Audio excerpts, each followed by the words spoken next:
नमस्कार फ्रेंड्स, मेरा नाम है उमेश और आज हम जानेंगे कि प्राइवेटाइजेशन क्या है या निजीकरण क्या है। आप बहुत समय से सुनते रहे होंगे कि बीजेपी सरकार है वो भारत की सरकारी कंपनियों के शेयर्स बेच रही है या कंपनियां ही बेच रही है, देश बेच रही है। तो आपके भी दिमाग में ये सवाल उठता होगा कि आखिर ये प्राइवेटाइजेशन होता क्या है।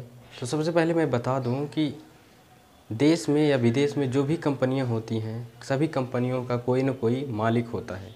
मालिक मतलब स्वामित्व या फिर ओनरशिप। दोस्तों, जब किसी भी कंपनी का मालिक सरकार हो या फिर किसी भी कंपनी का जो कर्ता धर्ता है वो सरकार के अंदर आता है, तो वह कंपनी सरकारी कंपनी कहलाई जाती है। जैसे एसबीआई, भारतीय स्टेट बैंक, इसका कर्ता धर्ता गवर्नमेंट है, तो यह सरकारी बैंक है या सरकारी कंपनी है।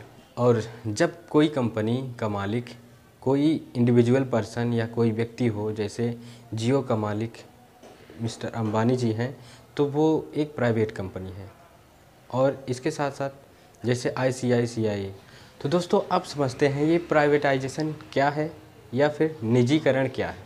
दोस्तों, जब देश की गवर्नमेंट किसी गवर्नमेंट कंपनी को सही रूप से या सुचारू रूप से नहीं चला पाती, तो उसका कार्यभार किसी प्राइवेट उद्योगपति को दे देती है और बदले में उनसे बहुत सारा पैसा ले लेती है। या फिर सरकारी कंपनी का जो शेयर होता है वो किसी उद्योगपति को बेच के उससे पैसे ले लेती है।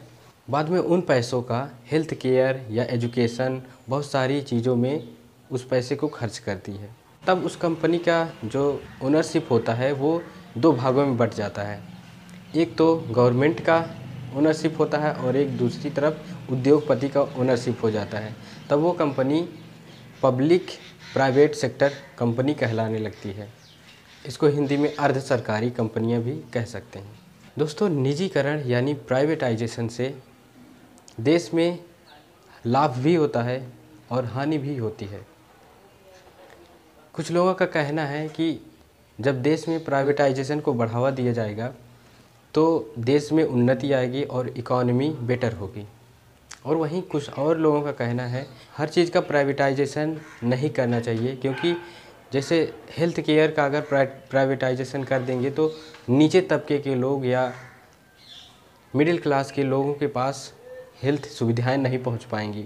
मान लीजिए दोस्तों, रेलवे को ही एक एग्जांपल के रूप में रखते हैं, तो जो नीचे तबके के लोग हैं वो ज़्यादा किराया अफोर्ड नहीं कर पाते।